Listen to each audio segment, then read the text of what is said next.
What's up, everybody? Welcome back to Grr-Must-Errd Gaming. I enjoyed putting together my Time Commander build so much, my mind started turning, and I thought, what would I want for my next build to be? And I've always gravitated towards summons in games. I think I reflect mostly on Borderlands 3 with Flak. Flak was my first Vault Hunter for that game, and man, I just loved his pets. I love that. And every game kind of moving forward that gives you a companion, I really enjoy. So I put together for you today what I like to call the Beastmaster. So this is, yeah, I guess it's typical. It's a summoner build. But the Beastmaster to me is all about Legion. It's about having multiples out. So let's go through what I've put together and how this is going to help you on the battlefield and how this is survivable in Apocalypse. I'm going to start off by saying this build is not boss tested. I kind of don't really care about boss running on Apocalypse with these guys. What I like to think about is world survivability. How you get to that boss, because when you get to that boss, you put on your DPS build. You put on hugs, man. You just shred. That's how it goes. I play most of this game in co-op too, so it's very different. You can really play your own style and do all kinds of crazy stuff, but when you're wandering solo in Apocalypse, what's going to keep you alive? And I think my Beastmaster is here for you. So, the build starts off with Handler as your prime perk. It's your prime perk because you want that companion revive, just in case. I haven't gone down yet. Another perk to this build, and everyone knows about the Summoner, is how disgusting the health regen can be. So, the armor I've set up is the Knotted Helm, the High Noon Duds, the Radiant Greaves, and the Knotted Gloves. It gives you a little balance, not enough that you really make a difference, but it gives you 150 armor and 50 weight, so you got your roll. That's on point. I'm running the Tranquil Heart, so again, you get so much ambient healing from the Summoner build, and especially from the Archetype. The Tranquil Heart's the way to go because you're using your summons and you're using this to just constantly regen health. You don't want to actually use your heart. You want to just constantly be building up. And you can see on there, I've put on mod duration, healing effectiveness to crank up the heart, crank up hopefully the healing I'm getting from my summons, and then mod cost to reduce the cost of my mods. Because like I said, this is a Legion build. A Legion is all about having numbers on the field. So, to go into the weapons, I've got my Chicago typewriter. I just love the typewriter. You can put the mods on anything you want. I'm running Familiar here. The Crow is it's freaking phenomenal, man. It's a really good mod. Most everything in this game is good, but in this build it works really well. It's great. I love the fact that you add another animal to the mix. I've got my dog. I've got the Crow now. We'll go on through this and I'll show you more of what's happening to make this really a Legion build and the Beast Master. I definitely agree with Harmonizer. Mod damage for sure on the Crow is fantastic. Generate 25% additional mod power for the stowed weapon is great too. This weapon's out the most. You're using it the most. It's got a big clip. So then we got, again, you can switch up your handguns. I'm using the MP60R. I really like it. I'm using Space Crabs. I have not used Space Crabs yet, but I wanted to put them on here because Legion. I want all the things. I want the stuff. I want a fucking army messing with the bastards coming at you. Mutator is failsafe, which again is a key mod attachment. 20% additional damage, 50% chance not to consume a charge, so you're just throwing that charge out again. Ridiculous. And for melee weapon, I've actually gone with the Red Doe Staff. Now, the Red Doe Staff is really neat, because if you look at it, the lifeline, after dealing 700 damage, the next charge attack causes the Spirit of the Red Doe to stampede forward, dealing damage. And I like to think of that as just another kind of summon, another part of my Legion. And of course I'm running Steadfast. I actually find myself running most melee weapons with Steadfast because most that I use have a charged attack that makes a difference. I like the Krell Axe, I like the Dreamcatcher, I like the Red Doe Staff, and not being able to stagger during that when you can cast it is great. And then also the fact that any damage is going to go to gray health is really good because, again, we are all health regen. Jester's Bell, still on. This is actually a carryover from my last build, essentially, Time Commander. It increases your mod and skill cast speed, so you're getting out your Legion fast. You're getting out these beasts to do your bidding. Reduce the cost of the mod is huge. You want the White Pawn Stamp. The Cataloger's Jewel is a must for anything that requires mod automatically generating, so no matter what, that passive is increased. And then Spirit Stone increases the mod power generation, so you're generating more faster. And I have thrown on the Soul Link. So the Soul Link is what I'm talking about for your survivability here. Summons are life-stealing that 5% base damage. So then when you go into traits, and you're running your Blood Bond, where they absorb 10% of your damage. So they're taking 10% of that damage. Then they're throwing healing at you, and then you've increased their health so that, you know, your summon is powerful. I put on Siphoner so that I'm pulling more lifesteal, so I'm pulling life in. And you'll notice that on Apocalypse, I haven't cast into my health. I haven't cast into any other health traits at all. I haven't touched Endurance. Spirit, of course, you want that mod generation, and I do want my skill cooldowns reduced, because you will find that the Handler trait, the Handler skill, is really good. You just crank up that damage, and you can really drop levels of enemies quickly. Kinship, obviously, comes with Handler, it's there, but Flashcaster I put on, because this way, again, I want those mods out quick. I need them out quick, and Regrowth, again, a fantastic skill to have on the side, and you get that automatically. So that's what I've spec'd into here to kind of make this build a bit of a survivable build and something that can take on numerous enemies. One thing I will mention, you might want ammo boxes, because I haven't spec'd into any kind of extra ammo reserve, and this game you just clear through ammo, but if you don't have it, you'll pick up enough, and I cleared a bunch of stuff really easy. We're going to go into the gameplay right quick. Now, if you're new around here, if you haven't already, please consider subscribing to the channel. Join the community. Hit that like button. And now, we're going to go into some gameplay. I'm going to run through a little bit of each world just quickly. We're just going to deal with the ads. We'll kind of go to the places where I know I can fight waves of guys. And like I said, I'm not doing boss builds. This is a world running build. This is survivability builds is what I kind of focus on, because I like running around the world. And yeah, you can take note of what Beastmaster does here. I hope you enjoy. Thanks for spending your time with me. Let's get to it.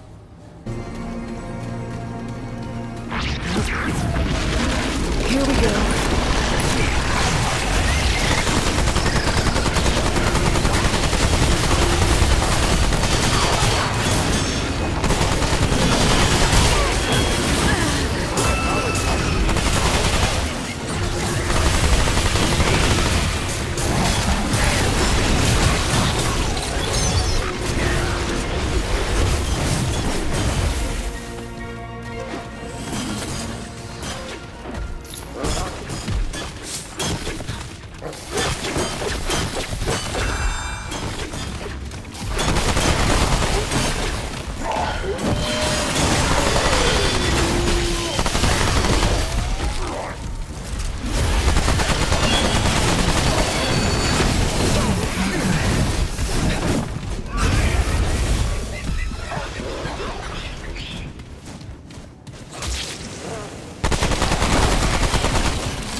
Okay, so now let's run that back and think about the setup. So when we set up the build properly, we'll see the damage actually kick in, and that's what really creates a higher level of survivability.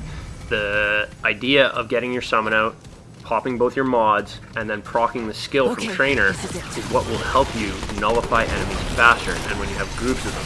So I get everything going, I'm going to back off and just watch here as I pop the skill, and the damage comes through, and it does transfer over to all your summons.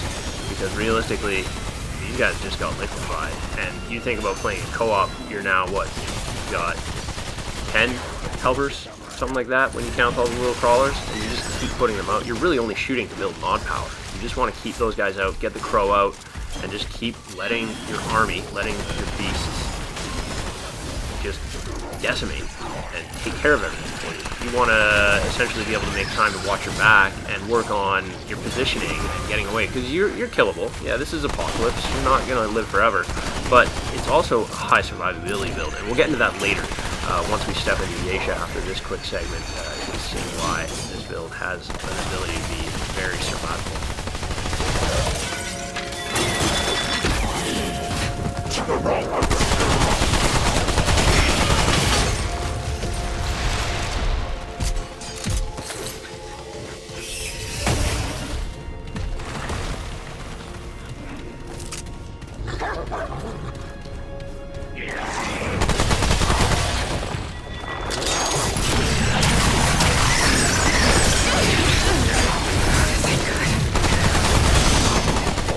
So you can see the amount of damage that hit me there with that one enemy coming through the door, and that's pretty bad. If you get yourself in the corner, you're going to be in trouble.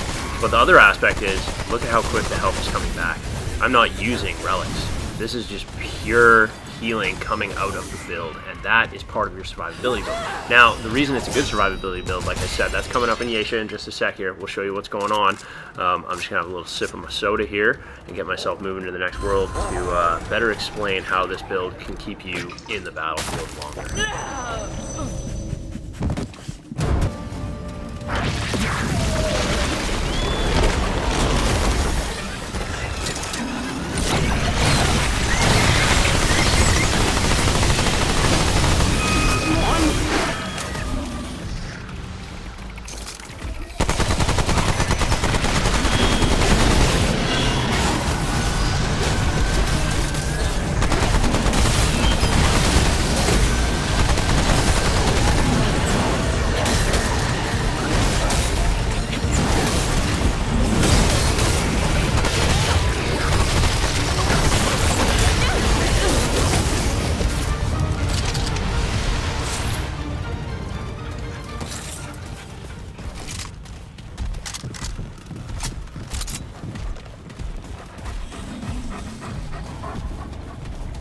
Okay.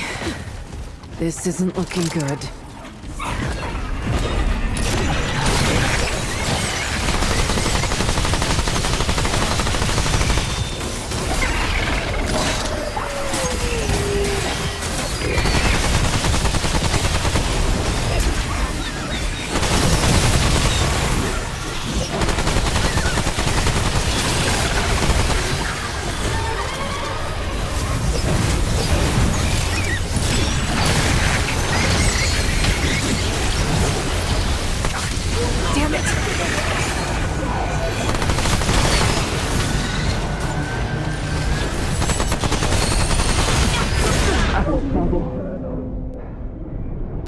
Okay, that's down number one. I'm back up.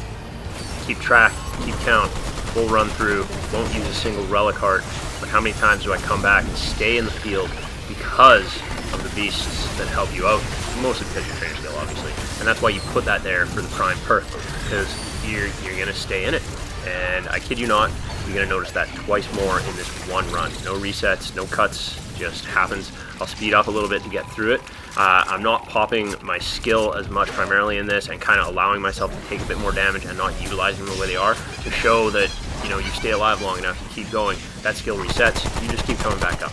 You're not going to use your relic hearts, your dog's going to use them for you. It's fantastic. Your survivability is great. You're staying in it, you're clearing a whole area.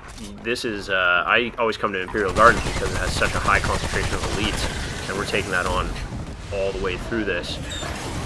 And focusing on bringing those mods out and using our summon, it's a really good build for solo running an Apocalypse. So many helpers to watch your back, to keep you alive, to keep you in the fight.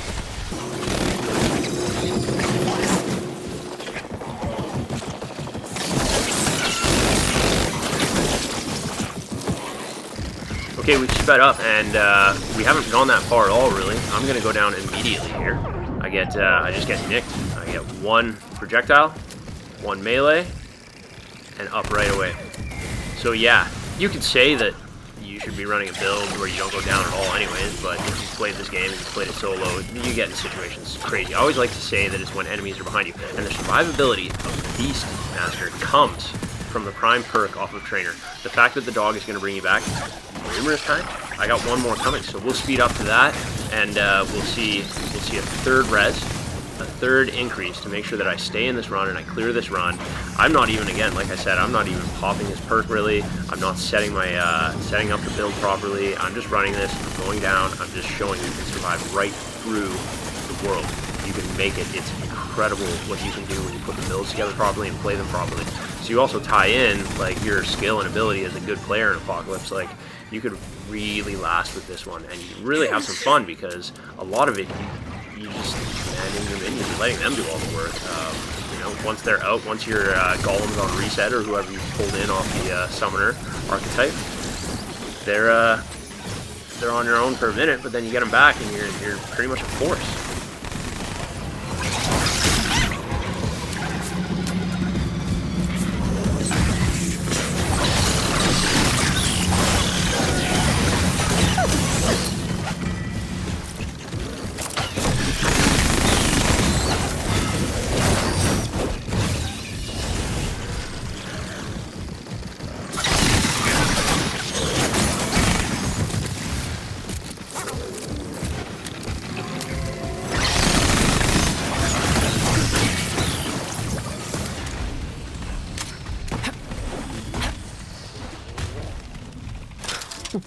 Now, here we are. We're going down again in a sec here. This is the third time, so 3 times down, 3 times back up, still in the run.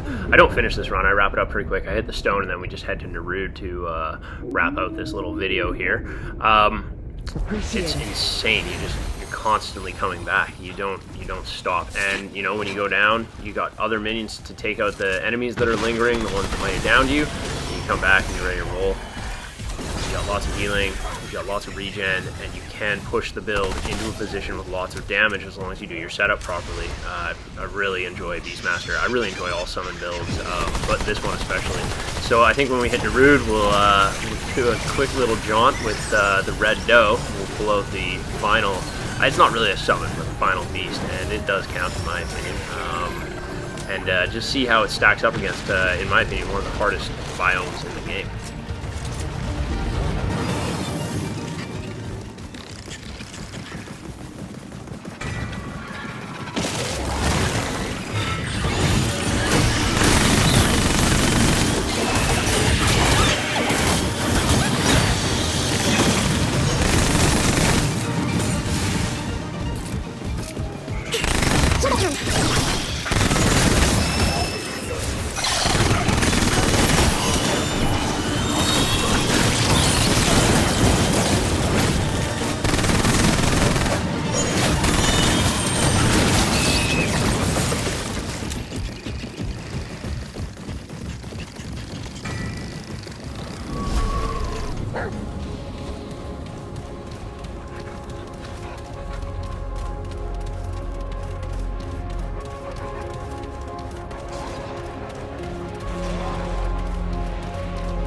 Alright, come and get. Okay, so this is it. This is the melee, and you gotta put it in. You don't use melee a lot. The build is focused on using your weapons, generating mod, using those mods. They are your minions. That's the Legion. But like, check that out. You gotta use that.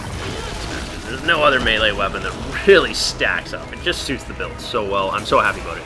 Now we're cruising through all this. We got 1, 2, 3, 4, 5 guys. We're pulling here. We're moving in. We're trying to stack enemies. We're gonna stack enemies, and then we're gonna essentially set up the setup for the build so that we can see more damage laid in. And you know, everything's going down pretty quickly. And you know, normally with those kind of numbers, you'd be overwhelmed and you can get really shredded. But with so many different summons out, they really control them. It really helps you take down the fight fast, especially with lots of adds. I absolutely love builds with summons, companion, all that pets. It's great fun. It's just fun to run, and especially we're on Apocalypse. We're running through this on Apocalypse. We're solo. It's a good build. It's a staple. I'm running it. I'm enjoying it. I hope you guys take it and enjoy it too. Great. More bad news.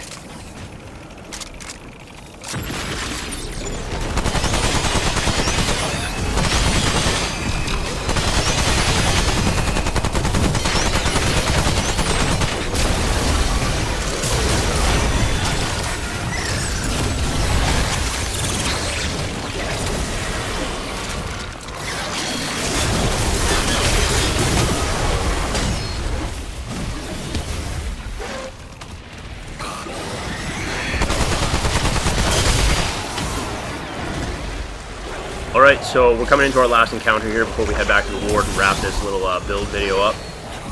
I can't really say much except for point out the damage you take and the healing you get, the regen.